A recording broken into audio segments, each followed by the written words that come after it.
আগে শুধু শুনতাম মানুষের কাছে যে একবার এমপি হলে নাকি 14 বংশ বসে বসে খায়। আগে ভাবতাম যে আল্লাহ কি করে খায়, এখন দেখছি যে তা 14 বংশ না 28 বংশ বসে খাবে, কিছু করা লাগবে না। কিন্তু ওই রকম হওয়া লাগবে। জামাত ইসলামী বাংলাদেশ থেকে যেহেতু আমিরে জামাত আমাদেরকে জানিয়ে দিয়েছে, জামাত ইসলামী থেকে কেউ এমপি মন্ত্রী যদি হয় 5 বছরে তার একটা টাকা বাড়বে না। যা আছে হলফনামায় দেওয়া ছিল আরো কমে যাবে। আমি 5 বছর পরে যদি আমার যা হলফনামায় দেওয়া আছে ওখান থেকে একটা টাকা বাড়ে, ছাড়বে আমারে? আর উনি না ছাড়ুক, আমার নিজেরও তো বিবেক আছে। কার জন্যে করি আমি রেখে যাব? হয়তো যদি এখনই মরে যায় 5 বছর পরে, ওই সম্পদ হাজার হাজার কোটি টাকার, ওটা আমার বউ আর আমার মেয়ে, আমার বাবা মা, ওরা খরচ করবে। আর আমার যেহেতু চাইলে নেই, এই যদি যা করবো কামাই সব আমার জামাইরা খাবে। ওই লোকের চাইলের জন্যে আমি এই 2 নাম্বার এই রাস্তায় কোন কারণে যাব? আর একটা বিষয় আছে, এদের জন্য কামাই করে আমি রেখে গেলাম, যেহেতু বৈধভাবে পারবো না, কারণ আমার মাত্র 55,000 টাকা বেতন, অবশ্যই আমার অবৈধভাবে যাওয়া লাগবে। এই যে 25টা মন্ত্রী, 24টা প্রতিমন্ত্রী, সব মন্ত্রণালয়ে দৌড়াদৌড়ি করে বাজেট নিয়ে এসে অদাওদি কাজ করে অদাওদি যদি খেয়ে ফেলি, বলেন 5 বছরে কয়েক হাজার কোটি টাকার মালিক কোনো ব্যাপার না। করে গেলাম, করে কি লাভ হলো? অবৈধভাবে ইনকাম করে একদিকে আমার পাপের বোঝা পাহাড় পরিমাণ হয়েছে, আর একদিকে আমি মরে যাওয়ার পরে এই সম্পদগুলো আমার জামাই, আমার মেয়ে, আমার বউ, আমার মা বাবা, এরা আরো অবৈধভাবে ব্যয় করবে। কথা বলেন না কেন? ওরা যে হেদায়েতের উপর থাকবে আমি মরে গেলে, গ্যারান্টি আমার দিল কে? ওরা যে আমার উপকার করবে মরণের পরে, আমার গ্যারান্টি দিল কে? লা তাদরুনা আইয়ুহুম আকরাবু লাকুম নাফআ। তোমরা কেউ জানো না, তোমাদের মা বাবা, তোমাদের বাপ দাদা, এই মানুষগুলো তোমাদের সন্তানাদি কে তোমাদের উপকারী কেউ জানো না। মরে যাওয়ার পরে ওরা দেখা যাচ্ছে এমন একটা আয়োজন করেছে যে আয়োজনে গোনা হয়। এরকম আয়োজন নেই দেশে? এরকম হাজারো অবৈধ কাজ করবে, বিশাল ডিশ এন্টিনা নিয়ে সারাদিন নাটক সিনেমা দেখলো মনে করেন। একদিকে আমার অবৈধ কামাই করা টাকা, আর একদিকে অবৈধভাবে ব্যয় করতে থাকবে। এদিকেও গোনা, ওইদিকেও গোনা, মাঝখান থেকে এগুলোর ভোগ করা লাগবে হামজাকে, আর ওরা থাকবে আরামে। এই পাগলামি আমি করব কোন কারণে? রিমান্ডে থাকাকালীন যখন আয়না ঘরে ছিলাম, ওই সময় একজন অফিসার আমারে পাহারা দিত, হিন্দু, সঞ্জয়। ও আমারে বলতো, আপনাকে আমি এমনিতেই ওয়াজে চিনি, আমরা যদিও হিন্দু মানুষ কিন্তু ওয়াজ শুনি। আমি বাইরের দেশে ছিলাম 2 বছর, কিসে নিয়ে যায় জানো ওদের? মিশনে। একটা মুসলমান দেশে গিয়েছিলাম। ওনারটা আমি বলছি 2 মিনিটে এই কারণে, এখানে একটা শিক্ষা যে ওনারা কিভাবে বুঝেছিলেন আর আমরা আসলে মুসলমানেরা কিভাবে বুঝি। আমারে বলছে, মাওলানা, বাংলাদেশের মুসলমানেরা আর অন্যান্য দেশের মুসলমানেদের কোরআনে কারিম বোঝা এবং মানা এক না। কি করে? আপনি কি বুঝলেন কোরআনের? আমারে বলছে, আমার কিন্তু অনেক আয়াত মুখস্থ আছে। আমি এই 2 বছর ছিলাম মুসলমান একটা দেশে। আমার মনে হয় সম্ভবত এটা 20 সালের ঘটনা, ওমানের কথা বলেছিল। কারণ এখন আর ভালো মনে নেই, আগে একবার পড়লে আমার মুখস্থ হয়ে যেত। রিমান্ডে এমন টর্চার করেছে, ছাতা মাথা শেষ। এখন 5 বার না 10 বার পড়লেও ছাতা মুখস্থ হয় না। মাথার চুল থেকে পায়ের তালু পর্যন্ত 1 ইঞ্চি জালেমরা বাদ দেয়নি, যেখানে অত্যাচার করে নাই। যেভাবে করা যায় ওইভাবে করিস। আয়না ঘরের ভেতরে আমি এখন নাম শুনছি মানুষের কাছে যে চেয়ার ছিল। হ্যাঁ, আমি নিজে দেখেছি আমারে বসিয়েছিল, কিন্তু আমারে ঘোরায়নি। তা আমার আগে যারে নিয়ে গেছে আমি শুনলাম যে তারে চেয়ারে ঘুরিয়েছিল। এভাবে হাত বেঁধে দেয় ক্লিপ দিয়ে, গলা বেঁধে দেয় ক্লিপ দিয়ে, পায়ের সাথে শিকল লাগানো, মাজায় দড়ি এইটে বাঁধা। একটা সুইচ আছে, মাত্র টিপ দেওয়ার সঙ্গে সঙ্গে 1 মিনিটে 120 বার ঘুরতে থাকবে। 1 মিনিটে যদি 120 বার হয়, সেকেন্ডে কয়বার? 2 বার। আপনি বলেন তো 1 সেকেন্ডে যদি এই চেয়ারটা 2 বার ঘোরে তো কত দ্রুত ঘুরো লাগে? মাথার মগজ এলোমেলো হয়ে যায়। 5 মিনিট এরকম থাকার পরে মনে হবে যে আল্লাহ, আমি দুনিয়া 10টা দেখতে পাচ্ছি। আর খাবারের কথা তো বলা যায় না, কি যে খেয়েছি 3 বছর আমি জানি আর আমার আল্লাহ জানে। ওই সময় উনি আমারে বলছিলেন, মাওলানা আমার বাড়ি রাজবাড়ি, আপনার বাড়ি কুষ্টিয়া শুনেছি, কিন্তু আমার হাত পা বাঁধা, কিছু করার নেই। ওই রাত 12টার সময় আসতো, ফজরের আগে চলে যেত। বলছে আমি যখন ছিলাম ওই দেশে, এক হোটেলে আমি খাবার জন্য রিজার্ভ করে নিয়েছিলাম হোটেলটা। প্রতিদিন খাবার খেতে যেতাম, আর দেখতাম খাবার আমারে যে ছেলেটা দেয়, পানি দিয়ে যায়। অনেক দিন পরে জিজ্ঞাসা করলাম যে তোমার নাম কি? এই হোটেলের মালিকের সাথে কি তোমার আত্মীয়? ছেলেটা বলছে হোটেলের মালিক আমার বাবা। হোটেলের মালিক আপনার বাবা, আর আপনি তার ছেলে, এত বড় বিশাল হোটেল, আর আপনি হোটেলের বয়। একটা কথা হইল, আপনার বাবা আপনাকে লেখাপড়া করাতে পারেনি? বাবার কাছে গিয়ে জিজ্ঞাসা করলাম যে আপনি কি মাথা ঠিক আছে আপনার?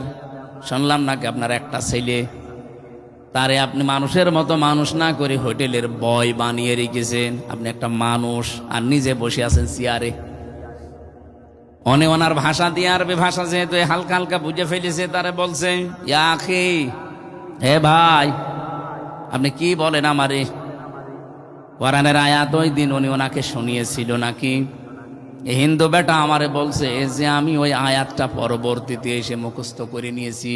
সূরা তাগাবুনের 14 নম্বর আয়াত, ইয়া আইয়ুহাল্লাযীনা আমানু ইন্না মিন আযওয়াজিকুম ওয়া আওলাদিকুম আদুওয়াল লাকুম ফাহযারুহুম ইলা আখিরি আয়াত। হে ঈমানদারেরা, অবশ্যই তোমাদের সন্তানাদি, তোমাদের সম্পদাদি, তোমাদের স্ত্রী সন্তান সম্পদ, এগুলো কেউ কেউ তোমাদের শত্রু। কে বলছে? দোকানদারে আয়াত আমাকে শোনালো। উনি তো আর বাংলা পারে না, আরবিতে শোনানোর পরে আরবিতে একটা ব্যাখ্যা দিল, আর আমিও হালকা হালকা আরবি 2 বছরে বুঝে ফেলেছি। পরবর্তীতে এসে আমার রুমে ইন্টারনেট থেকে কোরআন শরীফ বের করে সূরা তাগাবুনের 14 নম্বর আয়াত বিভিন্ন তাফসীর সহ মিলালাম। পরের দিন ওনারা জিজ্ঞাসা করলাম যে আয়াত পড়েছিলেন, আয়াত আমার আয়ত্ত হয়ে গেছে, কি বুঝালেন আপনি? হোটেলের মালিক ওই হিন্দু লোকটাকে, এই অফিসারকে বলেছে, দেখেন আপনার তো বাড়ি বাংলাদেশে, বাংলাদেশ, ভারত, পাকিস্তান মানুষের ইমান, তাদের কোরআন বোঝা মানা, আর আমাদের এই সমস্ত দেশের মানুষের কোরআন বোঝা আর মানা একরকম না। কিভাবে? এই ছেলেটা আমি নিজে জন্ম দিয়েছি, এর ওপরে আমার 13টা দায়িত্ব আছে। এই 13টা দায়িত্ব আমি কম বেশি পালন করেছি। তার প্রথম দায়িত্ব ছিল সে হবার পরে তার ডান কানে আজান, বাম কানে একামত দেওয়া আমি দিয়েছি। এরপরে তার একটা নাম রাখা আমি রেখেছি, আকিকা দেওয়া দিয়েছি। তাকে আমি দিন শিক্ষা দেওয়ার জন্য চেষ্টা করেছি, কিন্তু শয়তানি করে শেখে নাই। এটা তার আমার জোর করার বিষয় না, অনেক চেষ্টা চালিয়েছি কিন্তু সে করে নাই। সর্বশেষ আমার যেহেতু দায়িত্ব তার একটা বিয়ে দেওয়া, সৎ পাত্রী দেখে তার আমি একটা বিয়েও দিয়েছি। এরপরে আমার দায়িত্ব ছিল তার একটা উত্তম কর্মসংস্থান তৈরি করে দেওয়া, জায়েজ কর্মসংস্থান। এখন ওর যে লেখাপড়া, ওর যে জ্ঞানের দৌরাত্ম্য, ওর যে যোগ্যতা, ওরে আমি তো ঘুষ দিয়ে কোনো ভালো চেয়ারে বসাতে পারি না। কারণ ওর যে যোগ্যতা, ওরা যদি আমি এখন 20 লাখ টাকা ঘুষ দিয়ে কোনো চেয়ারে বসিয়ে দেই, ও চেয়ার পর্যন্ত নষ্ট করবে। তো ওর জন্য আমি আমার আখেরাত নষ্ট করব কোন কারণে? আল্লাহ তো আমারে জানিয়েছে যে সন্তানাদি, সম্পদাদি এগুলো শত্রু। ফাহজারুহুম, তাদেরকে উপেক্ষা করে চলো, তাদের থেকে সতর্ক থাকবা। আমি তো সতর্ক হয়ে আছি, এর যা দায়িত্ব আমি পালন করে দিয়েছি।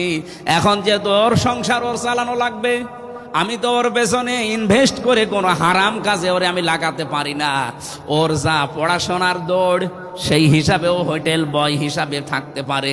এই জন্য আমি চেয়ারে না বসে ওরে হোটেল বয় বানিয়েছি, যা কাজ করে খা। বাংলাদেশের মানুষ আমরা যারা মুসলমান, যারা দায়িত্বে আছি, যারা ধনী মানুষ, সত্যি কথা বলেন তো, দল না দেখে, পরিবার না দেখে যদি কোরআনের আয়াতটা আমরা এইভাবে বুঝে এই দেশে এখন কাজ করতাম, কেউ দলীয়করণ করে বিভিন্ন চেয়ারে বসতে পারতো না। আন্দাজে চিল্লালেন না, বুঝে চিল্লিয়েছেন? সে লোকটা কোরআন বুঝেছে এবং মেনেছে কিভাবে, আর আমরা কোন ধান্দায় আছি ভাই? সে বলছে আমার ছেলে আমি জানি, কিন্তু আমার শত্রু হয়ে দাঁড়াবে যদি ওর পেছনে আমি অবৈধভাবে টাকা ইনভেস্ট করে কোনো অবৈধ চেয়ারে বসিয়ে দেই। না, ওর জন্য আমার আখেরাত আমি নষ্ট করতে চাই না। সাতক্ষীরাবাসী, এটা রেকর্ড হচ্ছে, কালকে সারা বাংলাদেশে ছড়িয়ে যাবে। সারা দেশের 18 কোটি মানুষই আমার। দল আলাদা করতে পারেন, মত আলাদা থাকতে পারে, ভাই অনেক ভালোবাসি আপনাদেরকে, পাগলামি করবেন না।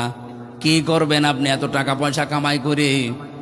আপনার মতো বুঝ যদি হতো, আমিও তো এই রাস্তায় থাকতে পারতাম, কত কিছু করতে পারতাম। আমি নিজে তো এখন টের পাচ্ছি, কিন্তু আমি বিশ্বাস করি যে এগুলো একটাও আমার সাথে যাবে না, সব আমার শত্রু হয়ে দাঁড়াবে। এখন যদি আমি এখানে মারা যাই আজকে, জীবনটা কেমন দেখেন। এই মুহূর্তে যদি খবর দেন ম্যাডামের কাছে যে হুজুর মারা গেছে, ম্যাডাম তো পাগল হয়ে যাবে কাঁদতে কাঁদতে। হয়তো 2-3 দিন খাওয়া দাওয়া বন্ধ করে দেবে। 7 দিন একাধারে দেখবেন সে পাগলের মতো 10 দিনের ভেতরে স্বাভাবিক হয়ে গেছে। অথচ কবরে লাঠি ফেরেশতারা আমারে দিচ্ছে। কথা বলছে না কেন? সংসদের চারিদিকে তাকায় আর ভাবি, আল্লাহ, সারা বাংলাদেশে তো এই জায়গায় এই মানুষগুলো এক একটা হাজার হাজার কোটি কোটি টাকার মালিক। একটা জায়গা দেখলাম, মাত্র খুব বেশি হলেও 1 বিঘতের একটু বেশি হবে।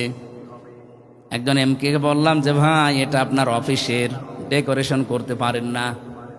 আমারে বলছে মাওলানা, এই 1 বিঘতের এতটুকু জায়গা ডেকোরেশন করতে টাকা খরচ হবে 3 কোটি।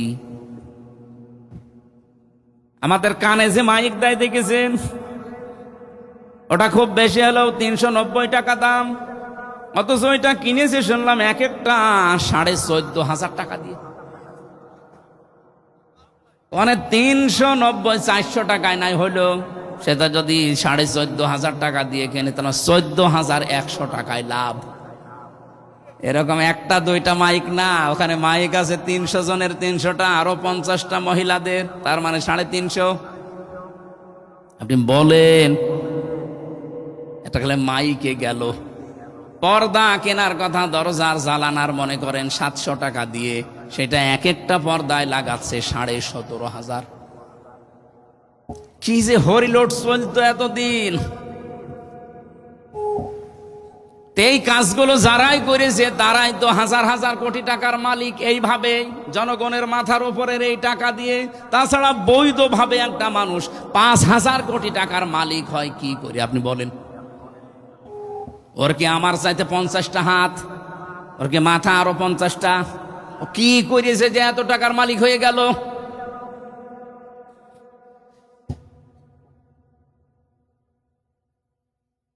খুব বেশি হলেও 10 দিন পরে বউ আমার স্বাভাবিক হয়ে যাবে। অথচ কি কান্না করতো এই 7-8 দিন।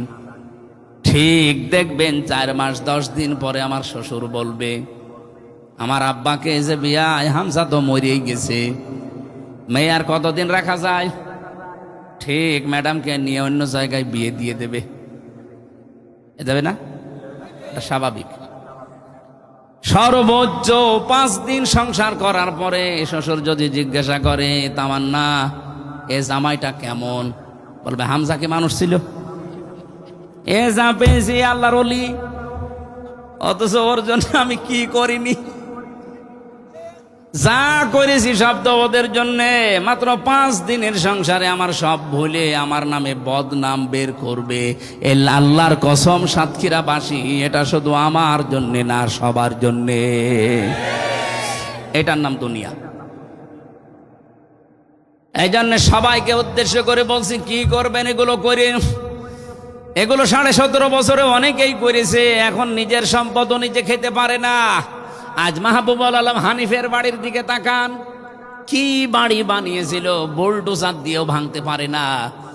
কষ্ট করে ভেঙে এখন একেবারে সমান করে দিয়েছে। এই জন্য যাদের এখনো শুভবুদ্ধির উদয় হচ্ছে না, জোর করে কিছু করতে চান, আপনি মনে রাখবেন বারবার জোর করে সব কাজ আদায় করা যায় না। ভয় ভীতি দেখিয়ে আমাকে কম দেখায়নি, বহু ভয় ভীতি জীবনে দেখিয়েছে। কি হয়েছে? আপনাকে আমি আবার বলছি ভাই, সাবধান। 70% মানুষ বাংলাদেশে যেটা চায়, আপনি যদি এখন এ নিয়ে বেনিয়ে সংবিধানের দোহাই দিয়ে বিভিন্ন রকমের আর্টিকেল নিয়ে এসে বলেন না, আপনি টিকতে পারবেন না, জীবনেও পারবেন না। খুব বেশি হলো না 6 মাস 1 বছর, এরপরে দেখবেন মানুষ যদি একবার ফুঁসে উঠে হেলিকপ্টারও পাবেন না। এই জন্য আমরা আশা করব কেউ যেন এবার বিপদে পড়ে না যায়। আপনাদের ভালোবাসি তো, আপনাদের সাথেই তো আমি ছিলাম, এই জন্যই আপনাদেরকে সতর্ক করছি। আমি দেখতে পাচ্ছি এরকম কিছু সামনে হওয়ার সম্ভাবনা আছে। এই জন্য আপনারাও যেন বিপদে না পড়েন, আমাদেরকে অন্তত আর বিপদে ফেলেন না। বহু কষ্ট অন্তত করেছি, এখন আর করতে চাচ্ছি না। আসেন সবাই মিলে অন্তত দেশটাকে দাঁড় করাই। তেলের জন্য কি হাহাকার না চলছে। 2 কিলো 3 কিলোমিটার আজকে জামে পড়েছিলাম, এই যে চুকনগরে। তেলের জন্য কি হাহাকার। অথচ সংসদের মতো মহান জায়গায় দাঁড়িয়ে মন্ত্রী পুরা মিথ্যা কথা বলছে যে তেলের কোনো অভাব নেই, তেলের কোনো অভাব নেই। তে লাইনগুলো কি ফেরেশতাদের? আমার মনে হয় চেয়ার থেকে ধরে নিয়ে এসে লাইনে দাঁড় করানো দরকার। যে যেই মন্ত্রণালয় চালাতে পারেন না, আমার মনে হয় বিবেক যদি তার থাকে, সে স্বেচ্ছায় পদত্যাগ করে যারা পারবে তাদের দিয়ে দেওয়া দরকার। এটা পারতামও যদি সরকার গঠন করতে পারতাম, কিন্তু আসলে কপালে নেই। দেশের লোক তো চেয়েছিল, নয়তো 70% হ্যাঁ ভোট পড়ার কথা না, 49% পড়েছে মনে করেন না ভোট, আর 70% পড়েছে যেখানে হ্যাঁ ভোট। তার মানে দেশের জনগণ আমাদেরকে চাচ্ছিল। ইঞ্জিনিয়ারিং করে হয়তো হয়নি, সেটা নাই বাদই দিলাম, দেশের স্বার্থে জনগণের স্বার্থে, কিন্তু দেশটা তো ভালোভাবে চালাবেন। শুনেছি এই সমস্ত মন্ত্রীরা হাজার হাজার কোটি টাকার মালিক। কি করবেন? এ টাকা কবরে নিয়ে যাবেন, 1 পা কবরে 1 পা ডাঙ্গায়। দেখি তো মানুষগুলো নড়তেও পারে না ভালো করে। কালকে একজন এমপি কথা বলছিল, দেখেন কি অসুস্থ। কি করবেন আপনারা? আমি আবার বলছি ভাই, আমি নিজের জন্য শুধু বলছি না, সবার জন্যে। আসেন, ফিরে আসেন, জনগণের কাতারে দাঁড়ান। যতটুকু না হলেই না, এতটুকু নিয়ে চলার চেষ্টা করেন। আল্লাহর কসম, এই অল্প জিনিসে আল্লাহ বরকত দেবেন। হযরতে আবু বকরের জীবনীটা প্রথম দিন সংসদে শুনেছিলাম। মাননীয় স্পিকার এই কথাটা তিনি বলছিলেন, ডেপুটি স্পিকার।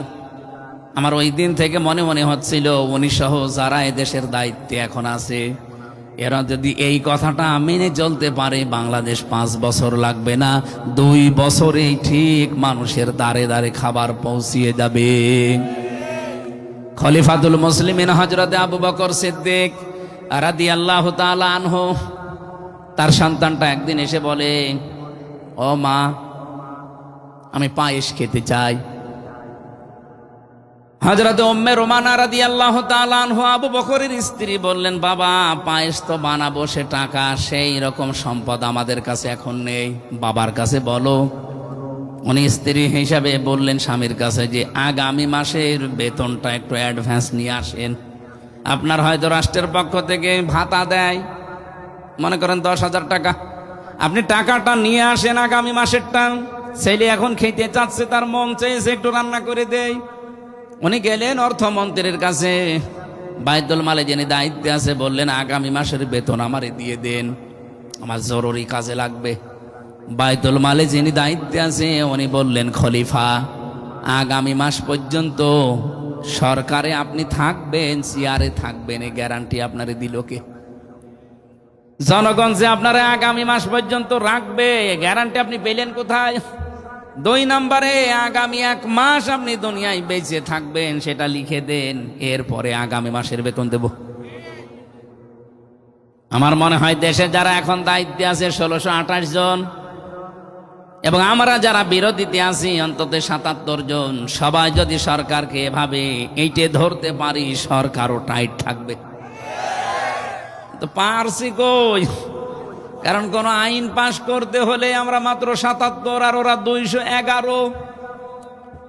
স্পিকার যদি বলেন এই আইনটা আজকে পাশ করা হবে, যারা পক্ষে আছেন তারা হ্যাঁ বলেন, ও ছাতা দেখি হ্যাঁ, এত জোরে আওয়াজ হয় 211 জন, আর না বললে 77 জনে ওদের অর্ধেকও না। কিয়ামত পর্যন্ত এরকম থাকলে আইন পাশ হবে? বলেন বলেন। আমরা চাচ্ছি আগামীতে যদি সত্যি আমরা হায়ের পক্ষে 151 জনকে নিয়ে যেতে পারি, আল্লাহর কসমে দেশে কোরআনের নিয়ম নীতিগুলো একটা একটা করে চালু হলে আমাদের অভাব থাকবে না। নামাজের জন্য ওয়াজের মাহফিল করা লাগবে না, কারণ কোরআনে কারিমে আল্লাহ জানিয়েছেন, আল্লাযীনা ইম্মাক্কান্নাহুম ফিল আরদি আকামুস সালাহ, আমি যদি ইমানদারকে ক্ষমতা দেই তারা নামাজ কায়েম করবে। যদিও কালকে আমার ফলোর আছে, আমি আশা করছি কাল 7 মিনিট সময় পাবো, কালে 15-20 সেকেন্ডের জন্য এটা তুলে ধরবো যে মাননীয় স্পিকার, যদিও নোটিশ দেওয়া লাগে, ওটা আবার পাশ করতে হয়, তারপরও কালকে সংসদে তুলবো ইনশাআল্লাহ, যে আমাদের দেশে 92% মুসলমান আমরা রাষ্ট্রীয়ভাবে নামাজ কায়েম চাই। উনি হয়তো বলবে যারা এই পক্ষে আছেন হ্যাঁ বলেন, হ্যাঁ তো হয়তো 77 জন নাই হাত তুলবে, বাকি 213 জন না। ভেতরে ভেতরে আমি কাজ করেছি, এই 211 জনের ভেতরেও কিছু কিছু মানুষ বলেছে হুজুর তোলেন, আমরাও আছি। এরা যদি, আমার মনে হয় যতগুলো মানুষের সাথে যোগাযোগ কর